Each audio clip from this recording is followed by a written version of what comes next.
Picture this, November 8, 1950, a mountain road in North Korea. A 23-year-old Filipino soldier is inside his tank when an explosion tears through his convoy. Bullets are flying from every direction. His men are dying. The first two tanks are frozen in shock. Everyone is about to be slaughtered. This young tank commander has maybe 10 seconds to make a decision. He could stay inside where it's safe. He could retreat. He could freeze like everyone else. Instead, he does something absolutely insane. He climbs through the hatch, stands on top of his tank, grabs the .50 caliber machine gun, and starts firing directly at the enemy while bullets zip past his head.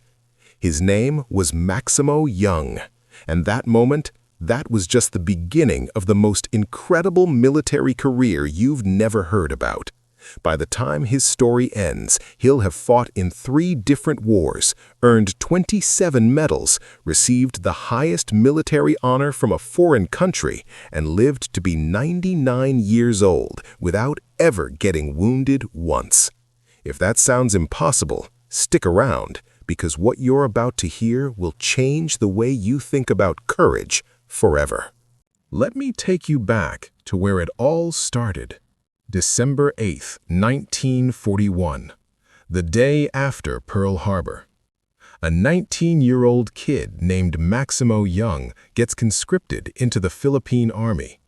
He's a cadet at the Philippine Military Academy. He has dreams of serving his country in peacetime. Then, the Japanese attack the Philippines. Those dreams turn into a nightmare overnight. Young gets stationed at Fortress Corregidor on Manila Bay, one of the most important American military bases in the entire Pacific. His job sounds simple enough. Record cargo shipments, help unload supplies, be an office boy. But this is war, and in war, nothing stays simple for long. The Japanese bomb Corregidor relentlessly. Day after day, Young watches the fortress get pounded by artillery and airstrikes. He sees American and Filipino soldiers die. He sees the defenders prepared to surrender. And when Corregidor finally falls, Young doesn't go home. He makes a choice that will define the rest of his life. He joins the guerrilla fighters. For the next 4 years, this teenager fights the Japanese occupation in the jungles and mountains of his homeland.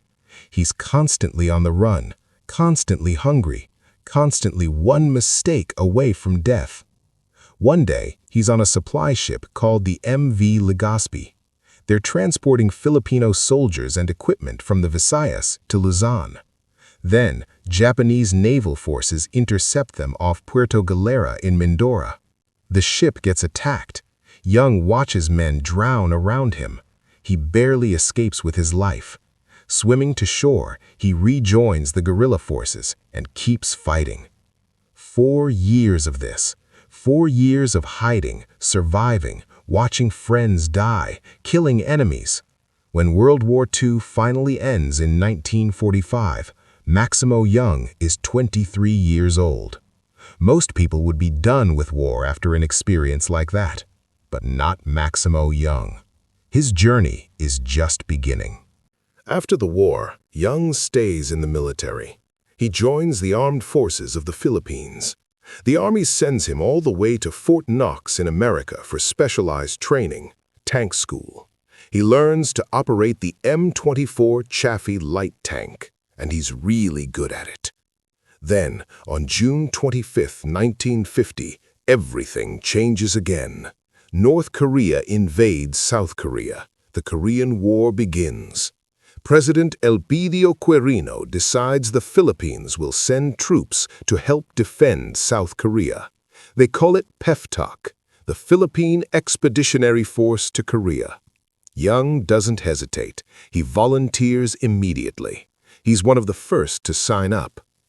On September 15, 1950, he boards a ship in Manila. 4 days of rough seas later, he arrives in Busan, South Korea. The first thing that hits him is the cold. Winter has already arrived. Young has lived his entire life in the tropical Philippines. He's never experienced cold like this. Korea in winter is a completely different world. But the second thing that hits him is even harder. Refugees. Thousands of them. Thin, frightened, desperate people, many of them children. They're camping in the ruins of destroyed buildings, begging Filipino soldiers for food, drinking from puddles, wearing rags. Young looks at these starving Korean kids and he thinks about his own country under Japanese occupation. He knows exactly what war does to innocent people. He's here to stop it from getting worse. The Philippine 10th Battalion Combat Team gets attached to the U.S. 3rd Infantry Division. They're given a sector to patrol, the mountainous area around Singyu and Miudong in North Korea.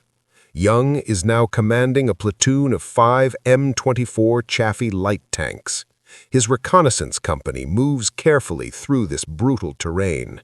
Narrow roads cut into mountainsides, steep cliffs on one side, deep valleys on the other. It's perfect ambush country. And that's exactly what happens next. November 11th, 1950, 7:30 in the morning. Young's convoy is approaching a bend in the road near Miudong. Then the world explodes. A massive blast tears through the lead truck. Before anyone can even process what's happening, gunfire erupts from every direction. North Korean soldiers had set up the perfect ambush. They waited until the Filipino convoy was completely exposed on that narrow mountain road. Trapped. No cover. No escape routes. Now they're pouring machine gun fire, rifle rounds, and mortars down on the trapped soldiers below. Filipino soldiers are falling. Men are screaming. The first 2 tanks are completely paralyzed. The crews inside don't know what to do. They've never been in combat like this before. They're stunned into inaction. And every second they hesitate, more men die. Young is in the 3rd tank. He looks through his periscope and instantly understands the situation. The convoy has maybe 60 seconds before everyone is killed. Someone needs to do something right now. Someone needs to break this ambush before it turns into a massacre. So Young does something that sounds absolutely crazy. He climbs up through the hatch. Enemy bullets are zipping past his head. He can hear them cracking through the air. Any one of them could kill him instantly. But Young doesn't hesitate. He grabs the .50 caliber machine gun mounted on the turret. This weapon is massive. It fires rounds half an inch wide that can punch through concrete walls, and Young swings it toward the North Korean positions and opens fire. The sound is absolutely deafening. The recoil is brutal, but Young doesn't stop. He fires burst after burst into the enemy positions on the hillside. Sustained fire, controlled fire, professional fire. The North Koreans are completely stunned. They weren't expecting this kind of aggressive response. They thought they had these Filipinos trapped like fish in a barrel. But now there's this crazy tank commander standing on top of his tank in the middle of their ambush, firing a .50 cal like he doesn't care whether he lives or dies. The sustained machine gun fire starts to turn the tide. North Korean positions get suppressed. The other tank crews snap out of their shock and start firing their main guns. The Filipino infantry regroups and returns fire. Within minutes, the ambush is broken. The North Koreans are retreating. The convoy is saved. Young climbs back down into his tank. His hands are shaking from adrenaline and cold. He just saved dozens of lives. He just won the first battle by Filipino soldiers on foreign soil. The Battle of Miudong will go down in Philippine military history. And Maximo Young, at just 23 years old, has announced himself as a warrior. But Miudong? That's nothing compared to what's coming next. Fast forward 5 months, April 22, 1951. The 10th Battalion Combat Team has been fighting non-stop for 2 months straight. They're exhausted. They're down to 900 men. But morale is still high. These Filipino soldiers have proven themselves in battle. They're positioned along the Imjin River near a place called Yultong, part of the defensive line alongside Puerto Rican and Turkish forces. The U.S. 3rd Infantry Division is counting on them to hold this sector. What nobody knows is that beyond those hills, 40,000 Chinese and North Korean troops are massing for an attack. The Chinese Spring Offensive is about to begin, one of the largest communist pushes of the entire Korean War, and 900 Filipino soldiers are standing directly in its path. The odds are 44-1. At 8 p.m. on April 22nd, artillery shells start raining down on the Turkish brigade. The Turks are getting absolutely hammered. Then, just after midnight, the barrage extends to the entire defensive line. Machine guns open up from every direction. Mortars explode across the hills. Small arms fire comes from the darkness. The Chinese assault has begun. The 44th Division of the Chinese People's Volunteer Army hits the Filipino positions with overwhelming force. This isn't just a battle, this is a coordinated mass assault designed to break through the entire United Nations line and capture Seoul. Communication lines get cut in the chaos, units get separated in the darkness and confusion. The situation is deteriorating fast. And here's where it gets absolutely insane. Every single member of the 10th Battalion Combat Team gets thrown into combat. Not just the infantry. The drivers grab rifles, the typists grab rifles, the clerks, the medics, the cooks, even the battalion chaplain grabs a weapon and fights. Because when you're outnumbered 44-1, everyone fights or everyone dies. Baker Company on Yultong Hill is getting overrun. Charlie Company in the reserves comes under attack. The battalion commander, Lieutenant Colonel Dionisio Ojeda, receives orders from the U.S. 3rd Infantry Division. Withdraw, pull back, save what you can. All units start retreating. Except one. Captain Conrado Yap commands the Heavy Weapons Company. This unit includes the battalion's tanks. Maximo Young is one of his tank commanders. Yap receives the order to withdraw. He looks up at Yultong Hill. There are wounded Filipino soldiers up there, men from Baker Company trapped by the Chinese assault, and Yap makes a decision that will echo through history. He's not leaving them behind. He tells his company they're going back for their brothers.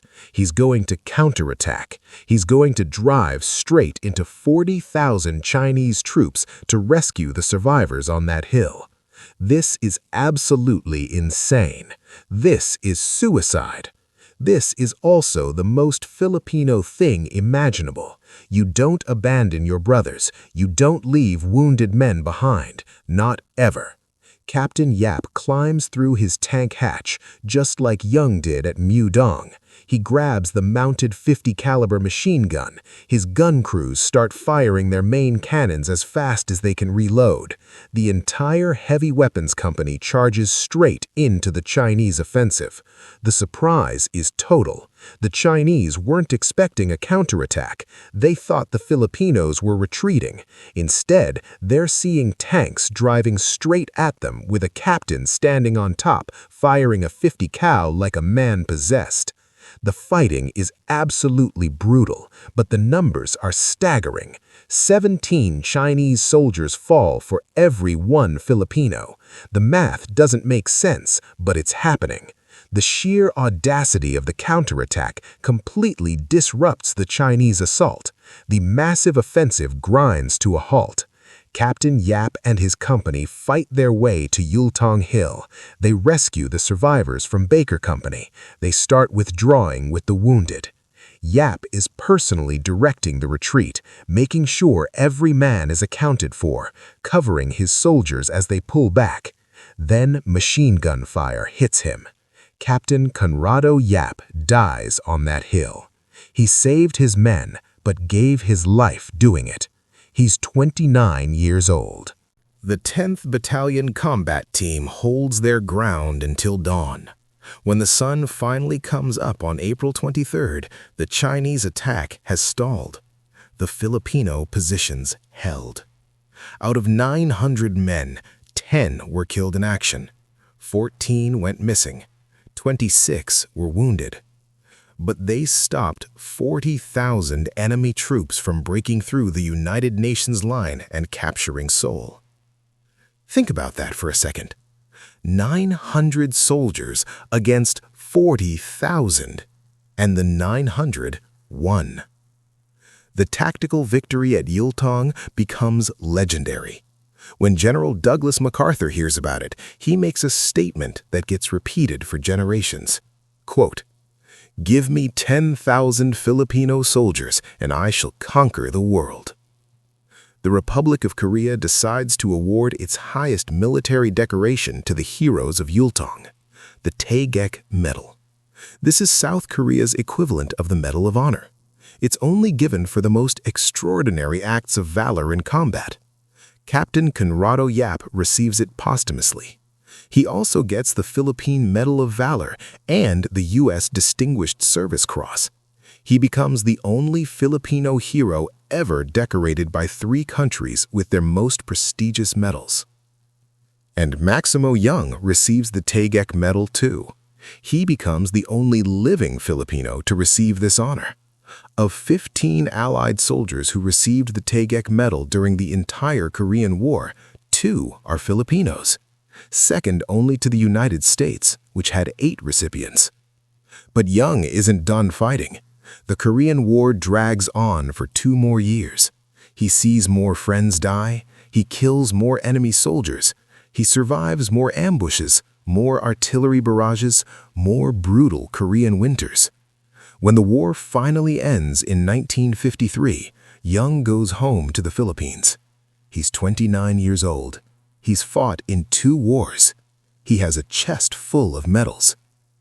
And then, he volunteers for Vietnam. Details of Young's Vietnam service aren't well documented, but he's there, fighting in his 3rd war. By the time he finally retires from military service, he's accumulated 27 medals over a 30-year career. He's one of the most decorated Filipino soldiers in history. But here's what makes Maximo Young's story even more incredible. After retirement, he doesn't fade away. He becomes president of the PEFTOK Veterans Association. He works tirelessly to make sure people remember the Filipino soldiers who fought in Korea. He fights for veterans' benefits. He gives speeches. He writes his memoirs. He becomes the living embodiment of the sacrifice Filipino soldiers made for a country most of them had never even heard of. In 2016, at age 93, he travels back to South Korea. President Park Geun-hye personally awards him the first class of the Taegeuk Cordon of the Order of Military Merit. The citation says it's for his selfless sacrifice and outstanding services. He also receives the U.S. Congressional Gold Medal, America's highest civilian honor for military valor. 3 countries honoring 1 man.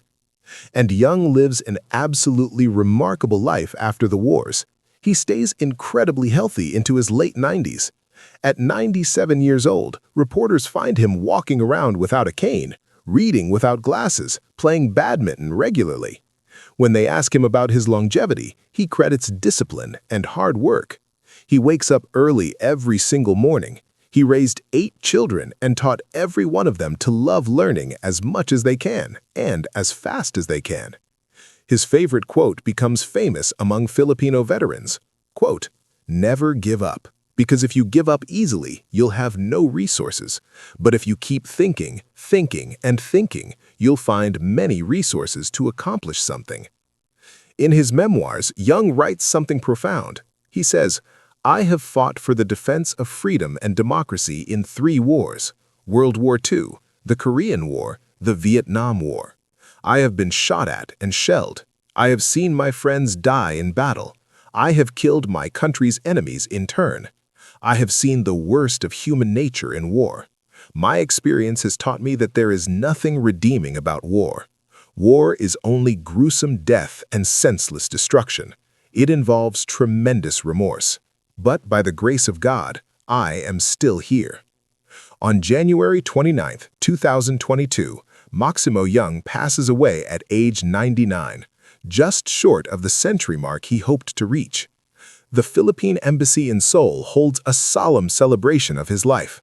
Ambassador Teresa Dizon de Vega calls him the epitome of the Filipino global citizen who risked his own life to preserve and defend the principles the Philippines and other countries hold dear: peace, freedom, and democracy.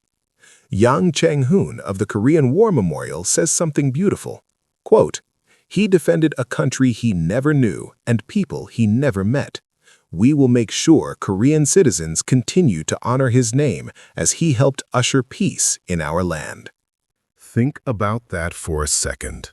A Filipino kid from Manila fought the Japanese as a teenager, survived a ship sinking, became a guerrilla fighter, learned to operate tanks, volunteered to fight in Korea, saved his convoy at Miudong at age 23, helped stop 40,000 Chinese troops at Yultong, received the highest military decoration from South Korea, fought in Vietnam, served 30 years, earned 27 medals, lived to 99, never got wounded once in 3 wars, raised 8 children, played badminton in his 90s, and died knowing he helped save a nation he'd never even heard of until he was 27 years old.